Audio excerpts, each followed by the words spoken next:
कर रहा था कि 800 से ज़्यादा ज़िले हैं और हर जगह कम से कम 100 फैसले रोज़ होते हैं हर ज़िले में सरकारी, लेकिन किसी भी फैसले के ऊपर किसी पॉलिटिशियन के दस्तखत नहीं होते।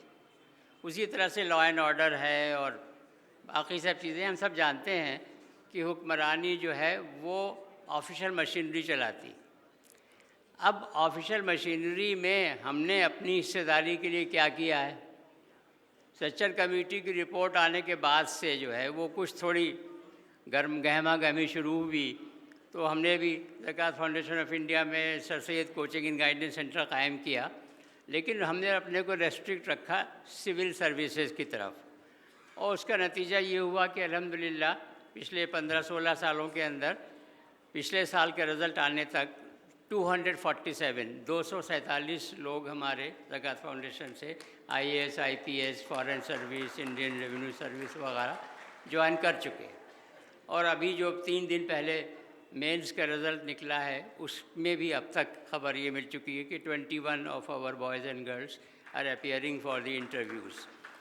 लेकिन मामला ये है कि पिछले 5 साल में मामला बदल गया।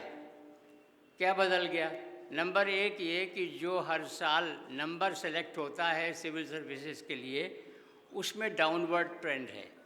आज से 7 साल पहले वो 1250 नंबर था, आज से 3 साल पहले वो 650 हो गया था, बीच में फिर बढ़ा, लेकिन जनरल ट्रेंड डाउनवर्ड है। दूसरी चीज़ ये कि एक नया ऑफिसर IAS में सेलेक्ट होता है, वो 17-18 साल में joint secretary level, commissioner level पे पहुंचता है। लेकिन जो गवर्नमेंट है, गवर्नमेंट की अपनी मर्ज़ी है, तो उन्होंने ये किया है 4-5 साल से कि वो जॉइंट सेक्रेटरी कमिश्नर लेवल के ऊपर डायरेक्ट रिक्रूटमेंट कर रहे हैं UPSC सिविल सर्विसेज कंपटीशन को बाईपास करके डायरेक्ट वहाँ पर। तो वो 2 वजह हैं, बाकी जो मनफी माहौल है वो तो हम आप वाकिफ़ ही हैं। ये सब फैक्टर्स मिल करके जो है वो ये हो गया है कि हमारा नंबर 53 तक गया था, 53 ऑल इंडिया, लेकिन अब वो पिछले साल घट के 29 हो गया था। अब शायद खुदा न खास्ता और घटेगा वगैरह वगैरह। ये एक रियलिटी है, मैंने कहा मैं आपको आगाह कर दूं।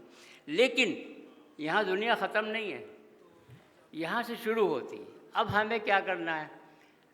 ख़वातीन व हज़रात, 29 प्रोविंशियल पब्लिक सर्विस कमीशंस हैं इंडिया में जो हर साल मैसिव रिक्रूटमेंट करते हैं। जैसे यूपी का है वैसे 28 और हैं, और हर बच्चा हर जगह बैठ सकता है। सेकेंडली ये कि 25 हाई कोर्ट्स हैं। 25 हाई कोर्ट्स क्या करते हैं? हर साल रिक्रूटमेंट करते हैं। काहे के लिए? आप किसी भी डिस्ट्रिक्ट कोर्ट में जाइए तो ऊंची कुर्सी के ऊपर जज साहब बैठे होते हैं और नीची कुर्सियों के ऊपर 4 लोग बैठ के उनकी हेल्प करते हैं। वो भी सब गवर्नमेंट के लोग होते हैं, duly selected through some recruitment process. उसको मल्टीप्लाई कर दीजिए नंबर ऑफ कोर्ट से, तो मैसिव रिक्रूटमेंट होता है। 25 हाई कोर्ट्स और 29 public service commissions plus central government का स्टाफ सिलेक्शन कमीशन है, वो हर साल 40,000 से 50,000 तक रिक्रूटमेंट करता है। ये सारे जोड़ लीजिए तो 4 से 5 लाख लोग रिक्रूट होते हैं हर साल जो फ्रेश गवर्नमेंट को ज्वाइन करते हैं। सेकेंडली बड़ी इम्पॉर्टेंट बात है वो ये कि इनमें से कम आधी पोस्टें ऐसी हैं जिसके लिए बेसिक क्वालिफ़िकेशन सिर्फ क्लास 12 है, सिर्फ क्लास 12। क्लास 12 के बाद हर साल 2 लाख 2.5 लाख लोग गवर्नमेंट ज्वाइन कर लेते हैं। मैं और आप कोई कोशिश उसके लिए नहीं करते तो हम अगले को बुरा भला कहते हैं कि हमारे साथ ज़्यादती हो रही है, लेकिन जो बुनियादी काम करने का है वो तो हम कर नहीं रहे। तीसरी चीज़ ये कि एक है PA। हम सब जो लोग गवर्नमेंट में रह चुके हैं, हर एक का हमेशा एक PA होता था, पर्सनल असिस्टेंट। उसके लिए क्या चीज़ चाहिए? स्टेनोग्राफी और शॉर्ट हैंड। आज के बच्चे स्टेनोग्राफी और शॉर्ट हैंड नहीं सीखते, तो लिहाजा ये कि हर साल सेंट्रल गवर्नमेंट भी और हर स्टेट गवर्नमेंट हर साल रिक्रूटमेंट अनाउंस करती है कि हमें इतने PA चाहिए, फ़लाँ दिन इम्तिहान होगा। लेकिन आपको जान के बहुत ताज्जुब होगा कि जितनी वैकेंसी होती हैं उतने लोग अप्लाई नहीं करते, लिहाजा जितने अप्लाई करते हैं सबका सिलेक्शन हो जाता है। तो मुझे और आपको ये चाहिए कि अपने बच्चों को हम ख़ास तौर से कोशिश करके सारे NGOs यहाँ जमा हैं अपने अपने शहर में स्टेनोग्राफी और शॉर्ट हैंड सिखाना शुरू कर दें और उस इम्तिहानों में बिठवाना शुरू कर दें। बहरहाल तो ये चीज़ देखते हुए हमने ज़कात फाउंडेशन ऑफ इंडिया में अपने को एक्सपैंड भी कर लिया और डाइवर्सिफाई भी कर दिया। 4-5 साल हो गए लखनऊ में, बहराइच में, दिल्ली में, कश्मीर में और भोपाल में, इन 5 जगह तो ये काम माशाल्लाह चल रहा है अल्हम्दुलिल्लाह। उसके नताइज भी बहुत उम्दा हैं, बड़े अच्छे हैं।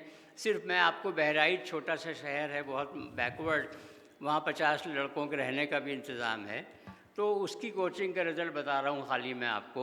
वो ये है कि अब तक वहाँ सीरियसली तैयारी करके जो इम्तिहान दिया है जिन बच्चों ने वो 64 हैं, दैट्स इट। 64 ने इम्तिहान दिया, उसमें से 25 बच्चे गवर्नमेंट ज्वाइन कर चुके। आप सोच लीजिए कितना मैसिव है सिलेक्शन। और सुनिए, इनमें से ज़्यादातर प्रोसेस ऐसे हैं जिसमें इंटरव्यू होता ही नहीं, सिर्फ रिटन के बेसिस के ऊपर सिलेक्शन हो जाता है और रिटन का भी जो कॉपी की चेकिंग है वो कंप्यूटर करता है। तो मैं और आप ये नहीं कह सकते कि मेरे साथ जाती हुई, कोई डिस्क्रिमिनेशन कुछ नहीं, लेकिन हमें आपको मिलकर के मेहनत करनी है। इसमें आप अगर साथ देंगे तो बड़ा अच्छा होगा।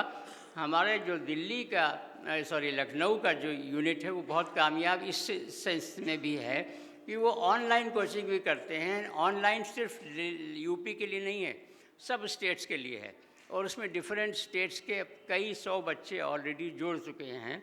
9, 10, 11, 12 में जो बच्चा इस वक्त पढ़ रहा है या पढ़ रही है, उन बच्चों के अपने जो मिल्लत के चलाए हुए स्कूल हैं उनके मैनेजमेंट से बात करके रोज़ जो सिलेबस का पार्ट है उसी में से 1 घंटा, नॉट रोज़, हफ्ते में 3 दिन 1-1 घंटा बस, वो जो है सेंसिटाइजेशन भी हो जाता है, कोचिंग भी हो जाती है, उन्हें मालूमात हो जाती है कि 12th के बाद क्या क्या अपॉर्चुनिटीज़ हैं। और बाद में जो है एक बार जॉब मिल गई, 50-60 हज़ार रुपये तनख्वाह मिलना शुरू हो गई, गवर्नमेंट की ताकत कलम में आ गई, सरकारी मकान भी शायद मिल जाए, तो उसके बाद अपने तालीम भी बढ़ाते रहो, उसके बाद अपनी और अच्छी जॉब की भी कोशिश करते रहो। लेकिन ये कि इस लेवल के ऊपर अगर मेरे और आपके बच्चे तैयार होकर के वहाँ नहीं बैठते हैं तो उसमें हम दूसरे को नहीं कह सकते न था अगर तू शरीक महफिल कसूर तेरा है या कि मेरा, ये ज़माना हमसे पूछेगा अगर हमने ये एफ़र्ट नहीं की।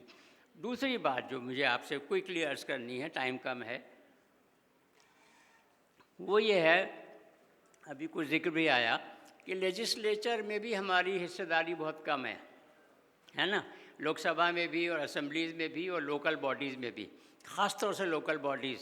आपको इत्तला होनी चाहिए गवर्नमेंट की स्टैटिस्टिक्स के हिसाब से 283,000 2,83,000 लोकल बॉडीज़ हैं।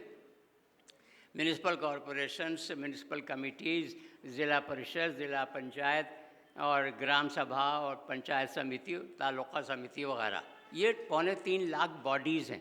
उसमें से अगर आप ये करें कि एक बॉडी में एवरेज 20 मेंबर्स हैं तो 55 लाख वार्ड्स हैं, 55 लाख वार्ड्स हैं।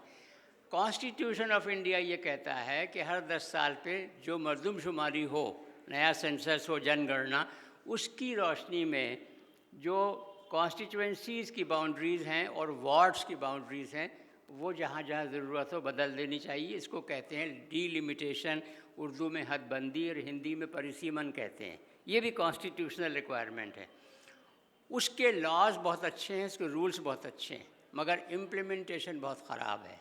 इसकी तरफ मिल्लत को तवज्जो देने की ज़रूरत है। और ये मैं सिर्फ ज़बानी जमाखश नहीं कर रहा, 12 साल से delimitation cell Zakat Foundation of India में नहायत कामयाबी से काम कर रहा है और हमारा सक्सेस रेट वहाँ पर 70% से 100% है। सिर्फ मैं आपको एक मिसाल दे रहा हूँ, एक मिसाल, ताकि आपको जहन नशीन हो जाए कि क्या ग्रेटर बॉम्बे म्यूनिसिपल कॉरपोरेशन, न मेरा कुछ लेना देना, आप में से ज़्यादातर का नहीं, लेकिन बहरहाल मोहब्बत है मिल्लत, तो उसका इलेक्शन होने से 1 साल पहले महाराष्ट्र स्टेट इलेक्शन कमीशन को हम ZFI ने रिटन नोटिस दिया 10 पेज का, और उसमें कहा ये जो 30 वार्ड्स हैं आपके, इनमें आपका फ़लाँ फ़लाँ लॉ का सेक्शन और आपका फ़लाँ फ़लाँ रूल डीलिमिटेशन का वो वायलेट हो रहा है, उसको आप कब तक ठीक कर देंगे। तो उसको फॉलो अप किया और अल्हम्दुलिल्लाह ऑल दी 30 वार्ड्स का डिलिमिटेशन चेंज